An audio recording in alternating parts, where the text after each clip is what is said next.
पूरी दुनिया में पक्षियों की 10,000 से भी ज्यादा प्रजातियां पाई जाती हैं।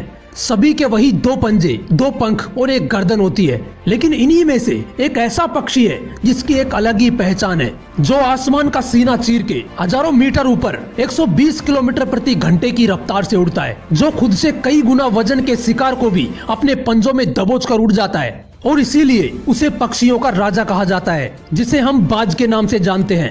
और एक बाज इतना ऊंचा मुकाम हासिल करता है अपनी ट्रेनिंग और अपने पुनर्जन्म की वजह से। अगर आप भी बाज की तरह इस दुनिया में एक मुकाम हासिल करना चाहते हैं, तो एक बाज के बाज बनने का पूरा सफर आपको जानना बहुत जरूरी है। क्योंकि 25 से 30 की उम्र में आने के बाद भी लोगों को रिस्क लेने से डर लगता है, लेकिन एक बाज के जीवन की शुरुआत ही रिस्क से होती है। जिस उम्र में बाकी पक्षियों के बच्चे सिर्फ चिचियाना सीखते हैं, उस उम्र में एक मादा बाज अपने बच्चे को पंजों में दबोचकर हजारों मीटर ऊपर आसमान की ऊंचाइयों में उड़ जाती है, उसे ये बताने के लिए कि तेरा जन्म आसमान का सीना चीर के सबसे ऊपर उड़ने के लिए हुआ है। तेरा जन्म पक्षियों का बादशाह बनने के लिए हुआ है।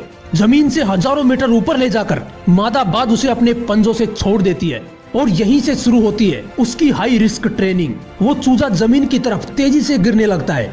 थोड़ा नीचे आता है तो उसके पंख खुलने लगते हैं। नीचे आते आते वो अपने पंख फड़फड़ाने लगता है, लेकिन वो अभी तक उड़ना नहीं सीखा है। वो जमीन से कुछ ही मीटर ऊपर होता है। ऐसा लगता है कि कुछ ही सेकंड्स में इसका जीवन समाप्त हो जाएगा, लेकिन अचानक एक पंजा उसे अपनी गिरफ्त में लेता है और वापस आसमान में उड़ जाता है। वो पंजा होता है उसकी माँ का, जो उसके पीछे उड़ रही थी।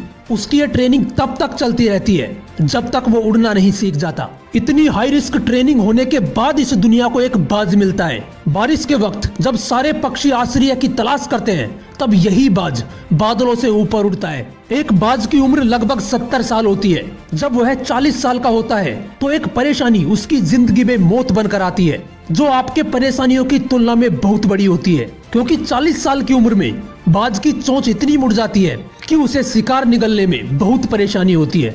उसके पंख भारी हो जाते हैं, छाती से चिपकने लगते हैं, जिससे उड़ना बहुत मुश्किल हो जाता है। उसके पंजे लंबे और लचीले हो जाते हैं, जिससे वो शिकार को सही से नहीं पकड़ पाता।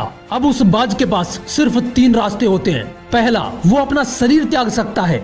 दूसरा, गिद्ध की तरह छोड़े हुए भोजन पर निर्भर हो जाए। और तीसरा, सबसे कठिन और पीड़ादायक रास्ता, अपने आप को पुनः स्थापित करने का, फिर से आसमान का सीना चीर के उड़ने का। और वो इसी तीसरे रास्ते को चुनता है और अपने पास की सबसे ऊंची चोटी पर पहुंच जाता है। वहां पर अपना घोंसला बनाता है और फिर शुरू होता है परेशानियों को जड़ से उखाड़कर फिर आसमान में उड़ने का सफर। वो अपनी चोंच को एक चट्टान पर मार मार कर तोड़ देता है, लहूलुहान हो जाता है और इंतजार करता है फिर से नई चोंच उगाने का। उसके बाद अपनी नई चोंच से अपने ही पंजों को काट देता है और फिर इंतजार करता है पंजों के उगाने का।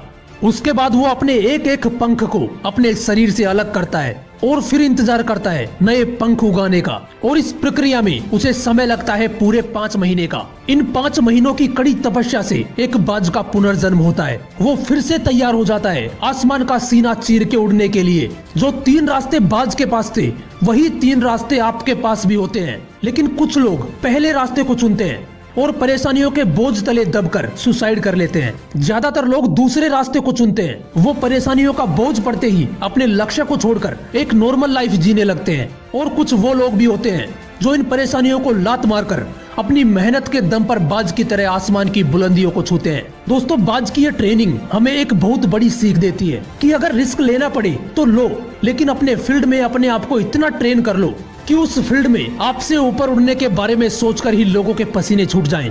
तभी आप अपने फील्ड के बादशाह कहलाओगे। Sachin Tendulkar, MS Dhoni, Cristiano Ronaldo ऐसे ही नहीं बन गए। इन्होंने सबसे पहले ट्रेन किया अपने आप को, फिर इतनी ज्यादा मेहनत करी कि इन्होंने अपने फील्ड में सबकी फाड़ के रख दी। इसलिए एक बाज की तरह बनो। जय हिंद, वंदे मातरम।